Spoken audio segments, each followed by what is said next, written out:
ARE Podcast, episode number 63. Welcome to the ARE Podcast. ARE Podcast, where it's all about encouraging and inspiring you today so you can fulfill your dream of becoming a licensed architect tomorrow. And now your host, David Doucette. Hello, and welcome back to another episode of the ARE Podcast. Before we jump into it, just want to give you a quick heads up that the ARE Podcast is sponsored by Architect Exam Prep, which is Eric and myself. So if you guys need any study materials, head over onto our website, architectexamprep.com. Or if you want to get really serious, check out our coaching over there. We have a fantastic platinum coaching program that can really speed up your process and make the process really enjoyable, which is part of what we're all about here. With all of that said, Eric, how are you doing today? Oh, you know me. I can't complain. No, you never do complain. All right. So today's episode is fake it until you make it, ? And maybe you do. Maybe you don't. That's what we're going to dive into today. So, Eric, with this fake it until you make it, I think we're all sort of familiar with it, or more commonly called what? Imposter syndrome. Hardcore imposter syndrome. And do we suffer from it? Does everybody suffer from it? What exactly is imposter syndrome, and how might I be feeling it, even though I might not even know what it's called? Probably everybody feels imposter syndrome at different times through their life for various things. Generally speaking, it's when you don't feel that you deserve to be in the situation that you're in. For some people, it could be in their relationships. She's too good for me. He's too good for me, right? That type of imposter syndrome. For other people, it happens at work. I don't deserve this promotion, even though you probably do. But when it comes to the exams, it really rears up its head hardcore. Imposter syndrome is probably one of the top 5 things that I hear on my daily calls with candidates of what's holding them back, what's preventing them from moving forward, what's really becoming a block to them in studying and therefore passing. And there are kind of 7 key phrases that I usually hear some version of that usually clue me in. You know, I'll hear them talking on the phone and I'll say, do you not feel that you're deserving of being a licensed architect? And then that kicks off a whole Pandora's box of feelings that they then share. Well, it seems like I think this ARE process in general kicks off a lot of Pandora's box feelings. The imposter syndrome is just one of them, right? I mean, there's a whole bunch of things wrapped up into this, and it's what's interesting about the ARE because it brings that stuff to the surface. Without the ARE, we could just kind of muddle along in our job. But once we kind of commit to this process, it's going to bring up a bunch of insecurities. And number one of those is this imposter syndrome.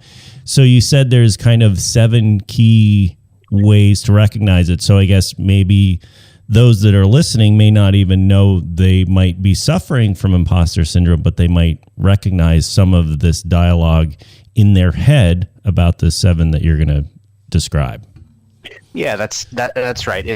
It's usually the narrative they tell themselves, and then when I ask them, you know, what's going on, I usually end up hearing one or multiple versions of one of these kind of 7 different phrases, and they're all very similar. They're all kind of connected.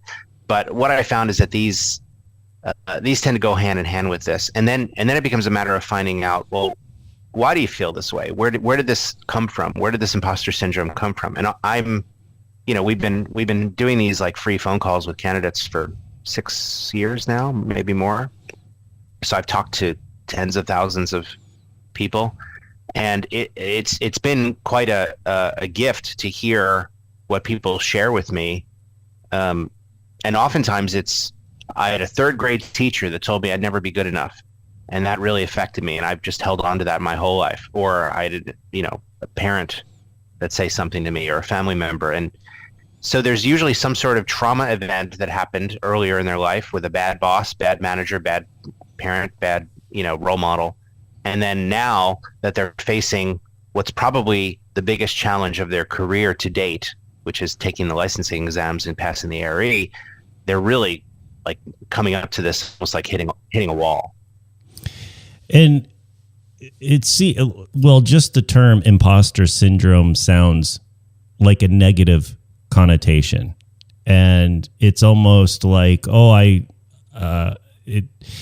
it makes it sound like I should beat myself up if I feel like I'm suffering from imposter syndrome. But we know that's not the case. We shouldn't be beating ourselves up at all.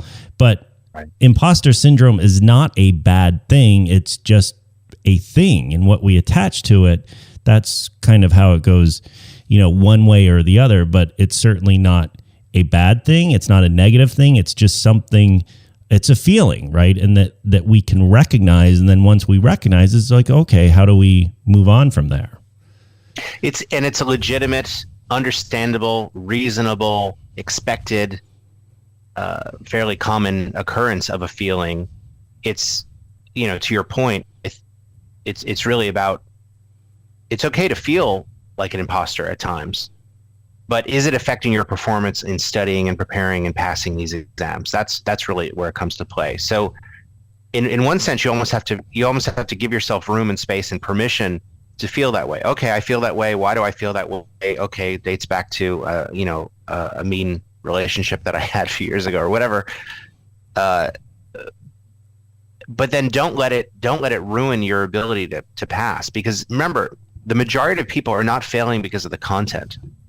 Right? No one calls me and says, I just failed PCM. And when I say why, they don't say, because I just don't understand project delivery methods. Like, that never happens.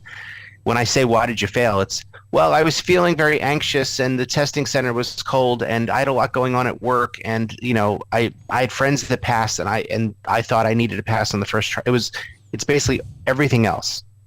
The overthinking, the second guessing, the anxiety, the imposter syndrome. And so, fine to feel it, normal to feel it. In fact, you could expect to feel it at some point in your journey in getting licensed. But how we use that information to either advance us or keep us and hold us back from passing, that's the key. And so it might help if I go through the 7 phrases that I keep alluding to that I haven't shared yet. I've been waiting.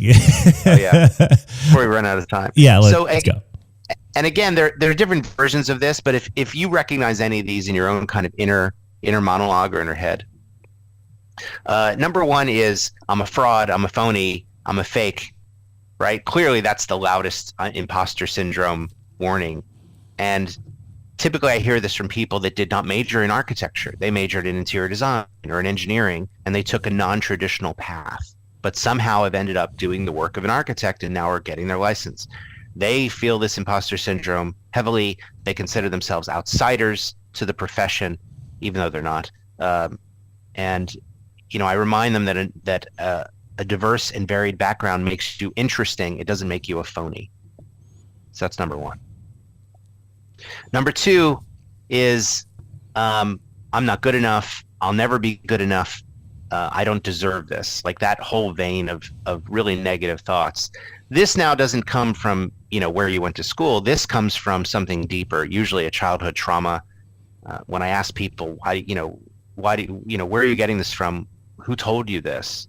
It's usually a parent, a teacher, a professor, someone that they looked up to, someone they admired, someone in a position of trust that either knowingly or unknowingly betrayed that trust. But I call it a trauma event, if only to recognize that this clearly scarred you, and now years later, it's still affecting your performance. So that's number 2. Well, and I think an example of that could be, as we might see in the real world, if we're a job captain for 5 years and we sort of talked ourselves into, well, that's all I can be. Like, I can't be more than a job captain. I'm good at it, but I don't deserve more than that.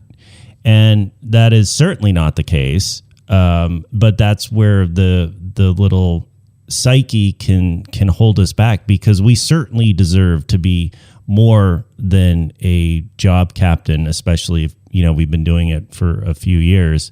And sometimes this came up the other night in our Platinum Roundtable. where we talked about 3 project managers, and each of them were never sat down and said, hey, we're going to make you a project manager. They were just sort of given jobs to see what they could do, and then they could do it. So before they knew it, they're in a project management role. And that's usually how it works. And sometimes they feel like, well, I don't deserve this. And the fact is you do, because your boss gave you that. And bosses don't give out project management projects willy-nilly. They see what you do, and they think you do deserve it, even though you may not think so. And I think sometimes we want the conversation of where they're going to sit down and tell us, hey, we're going to make you a project manager now, and this is what we expect from you. Oftentimes it doesn't really work like that. We're just handed something. We're kind of thrown into the fire a little bit, but our bosses know what they're doing when they give us that responsibility. Yeah, I mean, I'm dealing with this now. Several people on my team keep saying, I want more responsibility, I want more authority. And I keep reminding them, dude, you're on the largest project in the firm right now. I've granted that to you. You're running the workshop. There's no more authority to give. I mean, you're there. You don't even realize you're doing the thing that you're asking for. And they're like, oh yeah. Okay. Number three. Yeah. Yeah. Otherwise we'll be here all night. Number 3 is the opposite of number 2. Whereas number 2 was, I'm not good enough. I don't deserve this. Number 3 is, my whole life I've been told how wonderful I am, how talented I am. My parents, super supportive. What if I'm not as talented as everybody thinks?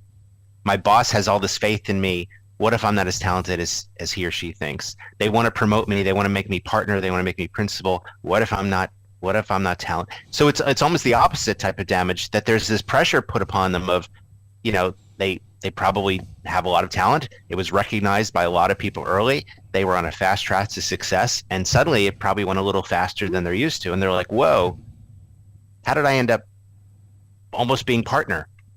And for them, passing the test means that they're almost accepting that. And I say, I usually end up saying to them, what is getting licensed represent to you? And they say, well, the moment I'm licensed, they're going to make me partner. I'm like, well, how do you feel about that? Well, I don't know if I'm ready. Well, why? Right? So it's very different than the trauma event from a childhood. This is a different type of pressure, and they want to put the brakes on. And again, very understandable, very reasonable. Not unlike the pressure we've heard from a few candidates that you've had conversations with, of where they are getting licensed to take over their, mom or dad's firm, and yes, they don't really know if they want to. So it's a little bit of self-sabotage. So maybe a little different, but we still got a few more of these to go. So what else do we have? All right. Number 4, they're afraid to study. They're afraid to ask for help. They're afraid to get support within their firm. They're surrounded by smart, talented people. They're surrounded by mentors, but they're afraid to ask any questions because it might reveal how little they know, or how inexperienced they are, or how unprepared they are for the test. And this, of course, is a self-fulfilling prophecy, because they don't ask the question, so therefore they don't learn the bit of knowledge that they want, and therefore they can point to, almost like in their head, an inventory of, see, these are more things that I'm not ready for, and clearly I'm a fake and I'm an imposter. Well, sort of along those same lines, is before Google Maps came along and told us everywhere we had to go, we'd have to stop and ask directions. And as a generalization, but it was actually true, men did not like to ask for directions. I certainly didn't, and I would be driving around forever trying to find something. And, my girlfriend at the time or whoever be, well, just go into that gas station and ask. And I'm like, well, no, I'll find it. 3 hours later, I still haven't found it. Meanwhile, they'll just run in and get the directions and off we go. But it is that sort of that male macho asking for help, right? We don't want to admit that we need help. We will drive around the neighborhood for 3 hours looking for a place just so we don't have to swallow our pride and ask for help at the gas station. Yeah, and I mean, I hear that every day when people say, well, I failed PPD 6 times. I'm like, well, maybe you need some coaching. You should join our coaching program. No, it's not. I haven't hit rock bottom yet. Right. As if signing on for coaching and getting help is somehow admitting rock bottom. Right. And then I remind them, you realize that every successful CEO, every Olympic athlete has a coach. They do it to achieve peak performance. And you need to shift your mindset here. Coaching is not because you're hit rock bottom, but coaching is because you want to hit peak performance. And they're like, oh, and it gives them permission to then, okay, I'll take help. Yes, perfect. Okay, what else do we have? Number 5 is, what if I can't pass? What if I'm too dumb? This is usually like, I went to a hippie architecture school. They didn't teach detailing. How am I going to pass CE? Or I went to a really technical school. We don't know anything about design. Or I only work on construction administration. I never work on programming. How am I going to pass PA? What if I'm not capable of passing either one test or all 6 tests? This idea that it's somehow impossible. And I remind them that if you can't believe that you can pass it, you probably won't. But I also remind them that your state architects board and NCARB both feel you can pass it. How do I know that? Because they've given you an authorization to test. They've told you, yeah, go take it. Go nuts. So the mere fact that you're here and able to take the test means you can pass. And if you can pass one, you can pass all 6. Okay. Number 6 is the surrounded by talent phenomenon. They work at a big name firm, right?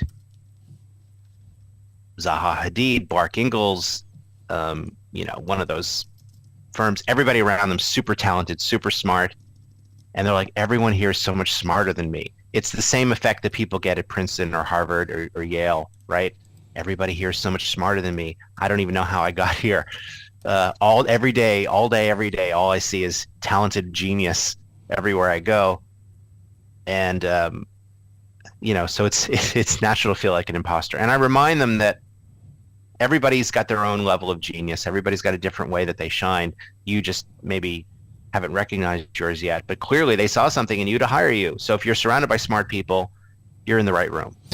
Yes, and as I said before about the project management, and bosses just don't give these projects out willy-nilly. I mean, typically these firms don't hire willy-nilly. They have a pool of talent they can recruit from, and especially if you're in a higher profile firm, there's a lot of people trying to get that job. So if they picked you, they saw something in you, and you need to see that in yourself as well and trust that. Yeah, and I'd argue that that's even part of becoming a professional, is kind of accepting your own strengths and weaknesses and limitations is all part of the process. And the test, again, really amplifies and brings this out in people. All right, we've got one more, and this one's the most severe. It's luckily the most rare that I hear, but this is someone who's fundamentally shattered. Is probably the way I would put it. And it's, I'm not worthy of being licensed. I don't deserve to be licensed. This is different than I'm a fraud and a phony, because at least the fraud and the phony is like, yeah, I can speak the language. I can fool people. These are people that are like, I'll never do it. They're looking for any and all excuses to give up. And by the way, sometimes the excuse can be, oh, NCARB changed the test again. Guess I'll give up. Or, oh, they changed some of the, the way they handle the brakes, or they did away with scratch paper. So therefore I can't pass now, right? I'm not worthy of this. I'm not good enough. And this is usually some sort of like really fundamentally deep-seated, abuse somewhere in their life. Yeah, the very simple, I'm not worthy, I don't deserve this. Thankfully, you don't hear that one. That's one of the more rare ones, because that is probably the most serious one, like you said. Yeah. The most sort of, shattered. Yeah, it's also the one that, I'll give you an example. Guy was studying for the test. He'd put it off for years. He started studying. His wife got cancer and died. He then had to contend with that and deal with it. He then lost his job, went bankrupt, lost his house, was homeless for a short bit, living in his car, built his life back up, met a woman, started studying again, and she died. Ugh. And in his mind, he said, everything I touch turns to crap, and every time I study, I lose someone I love. That's fixed in his head. He's not wrong. I mean, that was his experience. It doesn't, but it's not like every time he studies magically, it's not like that. What was that horror movie where they watch the VHS tape and someone dies 6 days later? The Ring. I said, it's not your life is not the ring. When you open a study guide, it doesn't mean someone's going to die. You have to move on, and you have to be ready to do it, and do it. Let's do it one test at a time. But I mean, really tragic life. And he's like, somebody, God or heaven or somebody or Zeus is telling me I don't deserve to be a licensed architect. I'm not worthy of it. And again, luckily very rare, but we have encountered this. But those are the big 7 buckets that I generally hear about people that fall into the imposter syndrome. And again, pretty wide swath of types and personalities that fall into it. So we're totally over time, but what can we do if, just give me one thing that would help me if I feel like I suffer from this imposter syndrome, or I just haven't reconciled it in my head yet? Like, what's one like real thing I can do that I can grab onto to help? Remember that everyone, everywhere, ever, who's ever achieved anything of greatness once started as a beginner, once started as an amateur, and that's where you are now. And getting licensed is not the end-all be-all of your existence, and it shouldn't be. It's just another step in your evolution. So you might feel like you're an imposter. Well, push yourself outside of your comfort zone, and you might surprise yourself. Alrighty, well said. Well, with all of that, that's going to wrap up today's podcast. My name is David Doucette on behalf of Eric Corey Freed. We will see you on the next ARE podcast. Thanks for listening to the ARE Podcast. Be sure to visit architectexamprep.com and check out our other podcast episodes, video tips, and the ARE blog. Remember to plan, practice, and pass.